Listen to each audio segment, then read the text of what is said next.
Wrapping up what has been another, big week for stocks. It doesn't look like it on a daily basis here. Most of the price action today was pretty tepid. Flat line really on the S&P 500, the Dow, as well as the NASDAQ. But on a weekly basis, everything was higher once again for a third straight week. And it's raising a lot of questions here about how much is really left in the tank with earnings season starting to wind down and two big inflation reports up ahead over the next week. Take a look at spot gold here. It's actually a phenomenal bounce back, up about 3% here on a weekly basis, back pushing towards that $2,400 level. Meanwhile, Bitcoin going in the opposite direction, down 3% here on the day, Scarlett, though we should point out on a weekly basis, a modest gain there, but certainly not the momentum that we saw to start the year. Yeah, absolutely. That negative momentum spilling over into the equity market as well, because you had a lot of crypto-related companies declining, leading with Marathon Digital, losing about 12.5% on the day.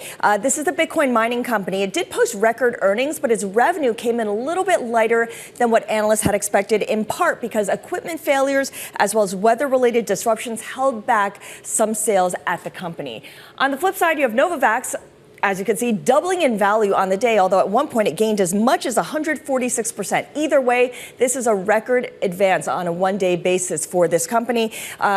The company is signing a $1.2 billion licensing agreement with Sanofi that includes commercializing a combined COVID and flu shot. Sanofi will take a 5% stake in Novavax. But one thing worth mentioning is that the news triggered a massive short squeeze as those who are betting against the company by borrowing shares to sell them were forced to buy them back at a higher price. So that probably exacerbating the advance that you see in the stock today. But our top story this hour is really AI to the rescue.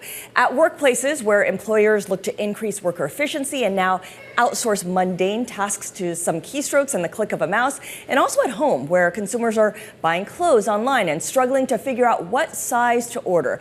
We're going to dig into some of the problems that entrepreneurs are using the technology to solve.